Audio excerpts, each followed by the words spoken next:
اعوذ باللہ من الشیطان الرجیم بسم اللہ الرحمن الرحیم۔ ناظرین گرامی السلام علیکم۔ ناظرین گرامی، آج کا ہمارا موضوع ہے حضرت علی علیہ السلام کا خطبہ نمبر 1 کا ذکر کریں گے۔ ناظرین گرامی، اس میں معرفت باری تعالیٰ زمین و آسمان اور آدم علیہ السلام کی خلقت و احکام حج کا ذکر کیا گیا ہے۔ ناظرین گرامی، اس میں ابتدائے افریش زمین و آسمان اور پیدائش حضرت آدم علیہ السلام کا ذکر فرما ہے۔ ناظرین گرامی، تمام حمد اس اللہ کے لیے ہے جس کی مدح تک بولنے والوں کی رسائی نہیں، جس کی نعمتوں کو گننے والے گن نہیں سکتے، نہ کوشش کرنے والے اس کا حق ادا کر سکتے ہیں، نہ بلند پرواز ہمتیں اسے پا سکتی ہیں، نہ عقل و فہم کی گہرائیاں اس کی تہ تک پہنچ سکتی ہیں۔ اس کے کمال ذات کی کوئی حد معین نہیں، نہ اس کے لیے توصیفی الفاظ ہیں، نہ اس کی ابتدا کے لیے کوئی وقت ہے جسے شمار میں لایا جا سکے،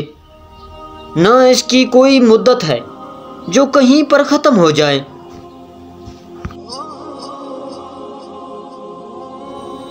ناظرین گرامی، اس نے مخلوق کو اپنی قدرت سے پیدا کیا،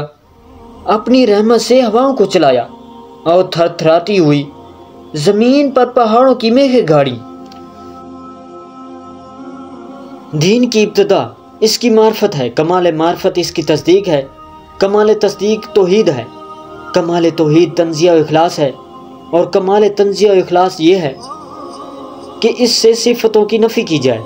کیونکہ ہر صفت شاہد ہے کہ وہ اپنے موصوف کی غیر ہے، اور ہر موصوف شاہد ہے کہ وہ صفت کے علاوہ کوئی چیز ہے۔ لہذا جس نے ذات الہی کے علاوہ صفات مانے، اس نے ذات کا ایک دوسرا ساتھی مان لیا، اور جس نے اس کی ذات کا کوئی اور ساتھی مانا، اس نے دو ہی پیدا کی، اور جس نے دو ہی پیدا کی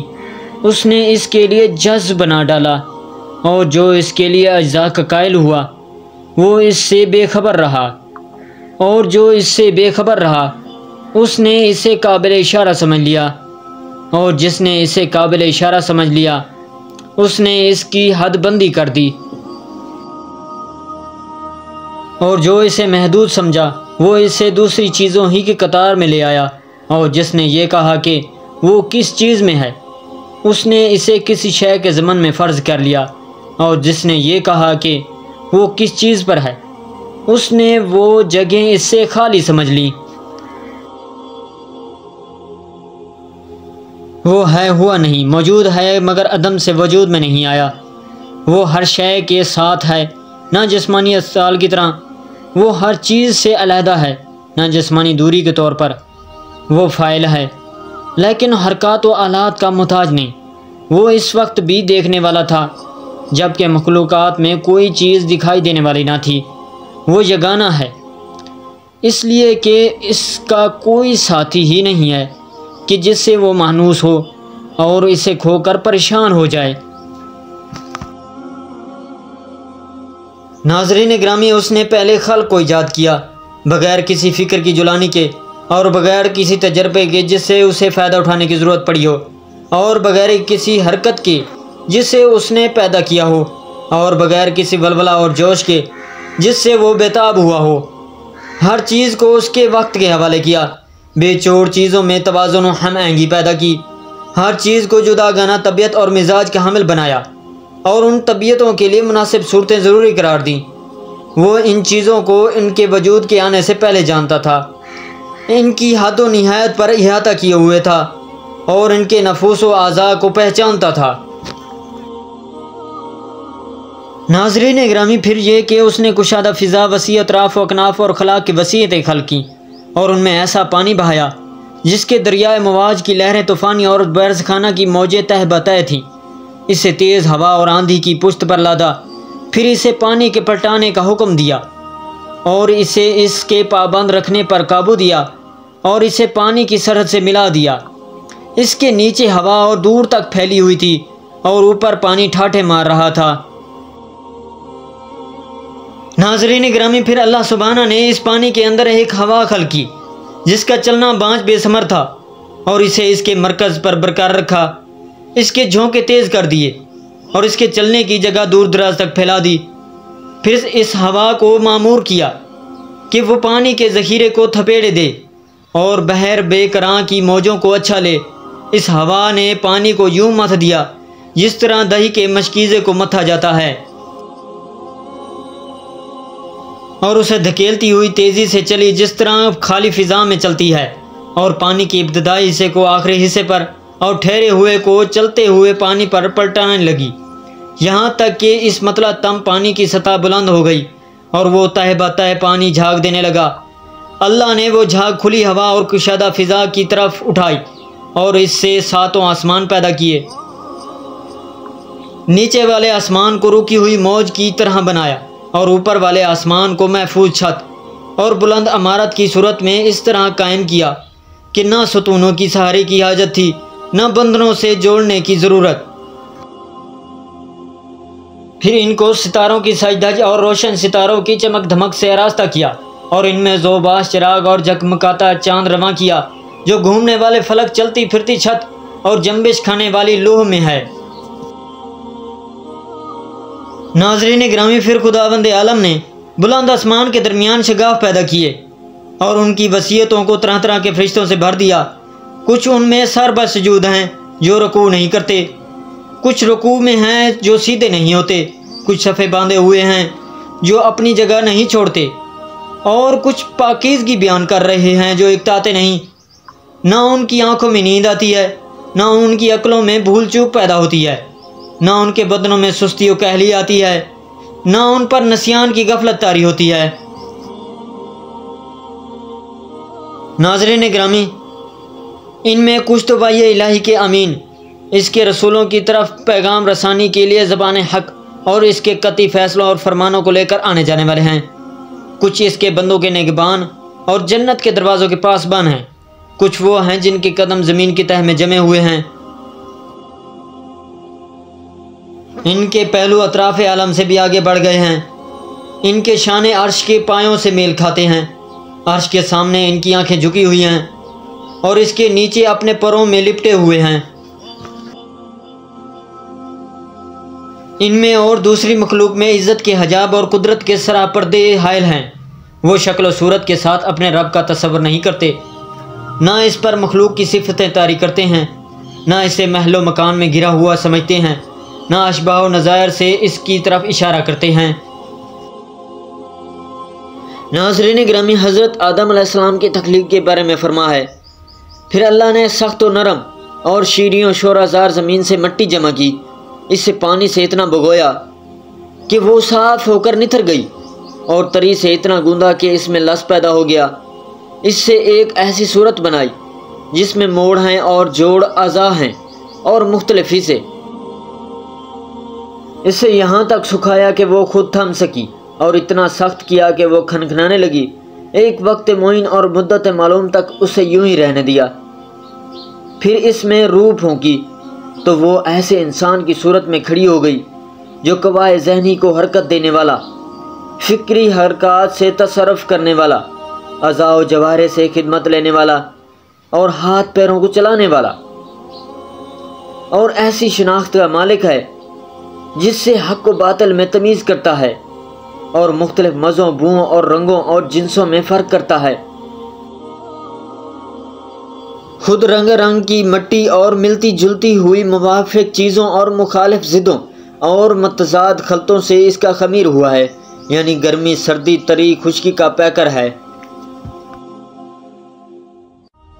ناظرین گرامی، پھر اللہ نے فرشتوں سے چاہا کہ وہ اس کی سونپی ہوئی وعدیت ادا کریں اور اس کے پیمان وصیت کو پورا کریں جو سجدہ آدم علیہ السلام کے حکم کو تسلیم کرنے اور اس کی بزرگی کے سامنے تواضع و فروتنی کے لیے تھا۔ اس لیے اللہ نے کہا آدم علیہ السلام کو سجدہ کرو، ابلیس کے سوا سب نے سجدہ کیا، اسے عصبیت نے گھیر لیا، بدبختی اس پر چھا گئی، آگ سے پیدا ہونے کی وجہ سے اپنے کو بزرگ و برتر سمجھا اور کھنکھناتی ہوئی مٹی کی مخلوق کو ذلیل۔ اللہ نے اسے مہلت دی تاکہ وہ پورے طور پر غضب کا مستحق بن جائے اور بنی آدم علیہ السلام کی آزمائش پائے تکمیل تک پہنچے اور وعدہ پورا ہو جائے۔ چنانچہ اللہ نے اس سے کہا کہ تجھے وقت معین کے دن تک کی مہلت ہے۔ پھر اللہ نے آدم علیہ السلام کو ایسے گھر میں ٹھہرایا جہاں ان کی زندگی کو خوشگوار رکھا۔ انہیں شیطان اور اس کی عداوت سے بے ہوشیار کر دیا، لیکن ان کے دشمن نے ان کو جنت میں ٹھہرنے اور نیکوکاروں میں مل جل کر رہنے پر حسد کیا اور آخر کار انہیں فریب دے دیا۔ آدم علیہ السلام نے یقین کو شک اور ارادے کے استحکام کو کمزوری کے ہاتھوں بیچ ڈالا، مسرت کو خوف سے بدل لیا اور فریب خوردگی کی وجہ سے ندامت اٹھائی۔ پھر اللہ نے آدم علیہ السلام کے لیے توبہ کی گنجائش رکھی، انہیں رحمت کے کلمے سکھائے، جنت میں دوبارہ پہنچانے کا وعدہ ان سے کیا اور انہیں دار ابتداء محل و افرانش نسل میں اتار دیا۔ اللہ سبحانہ نے ان کی اولاد سے انبیاء چنے، وہیں پر ان سے عہد و پیمان لیا، تبلیغ رسالت کا انہیں امین بنایا، جبکہ اکثر لوگوں نے اللہ کا عہد بدل دیا تھا، چنانچہ وہ اس کے حق سے بے خبر ہو گئے، اوروں کو اس کا شریک بنا ڈالا۔ شیاطین نے اس کی معرفت سے انہیں روگرداں کر دیا اور اس کی عبادت سے الگ کر دیا۔ اللہ نے ان میں اپنے رسول مبعوث کیے اور لگاتار انبیاء بھیجے تاکہ ان سے فطرت کے عہد و پیمان پورے کرائیں، اس کی بھولی ہوئی نعمتیں یاد دلائیں، پیغام ربانی پہنچا کر حجت تمام کریں، عقل کے دفینوں کو ابھاریں اور انہیں قدرت کی نشانیاں دکھائیں۔ یہ سروں پر بلند بام آسمان، ان کے نیچے بچھا ہوا فرش زمین، زندہ رکھنے والا سامان معیشت، فنا کرنے والی عجلیں، بوڑھا کر دینے والی بیماریاں اور در پہ آنے والے حادثے۔ ناظرین گرامی، اللہ سبحانہ نے اپنی مخلوق کو بغیر کسی فرستادہ پیغمبر یا آسمانی کتاب یا دلیل یا قطعی یا طریقے روشن کے کبھی یوں ہی نہیں چھوڑا۔ ایسے رسول جنہیں تعداد کی کمی اور جھٹلانے والوں کی کثرت درماند و عاجز نہیں کرتی تھی۔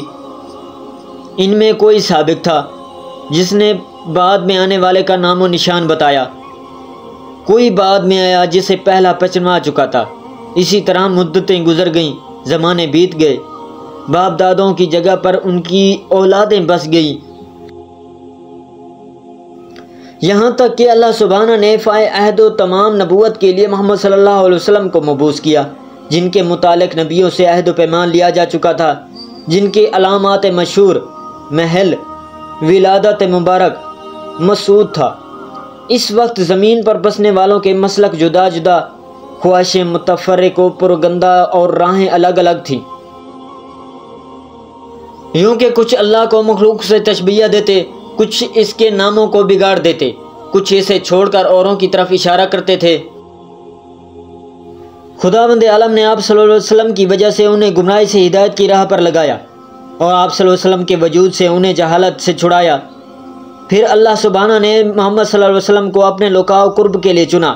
اپنے خاص انعامات آپ صلی اللہ علیہ وسلم کے لیے پسند فرمائے اور دار دنیا کی بود و بحث سے آپ صلی اللہ علیہ وسلم کو بلند تر سمجھا اور زحمتوں سے گری ہوئی جگہ سے آپ صلی اللہ علیہ وسلم کے رخ کو موڑا اور دنیا سے باعزت آپ صلی اللہ علیہ وسلم کو اٹھا لیا۔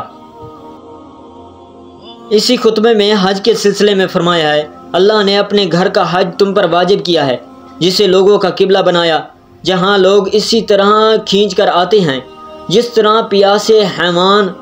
پانی کی طرف، اور اس طرح وار فتنی سے بڑھتے ہیں جس طرح کبوتر اپنے آشیانے کی جانب۔ چنانچہ اللہ نے قرآن میں فرمایا کہ اللہ کا واجب الحق لوگوں پہ یہ ہے کہ وہ خانہ کعبہ کا حج کریں جنہیں وہاں تک پہنچنے کی استطاعت ہو، اور جس نے کفر کیا تو جان لے کہ اللہ سارے جہان سے بے نیاز ہے۔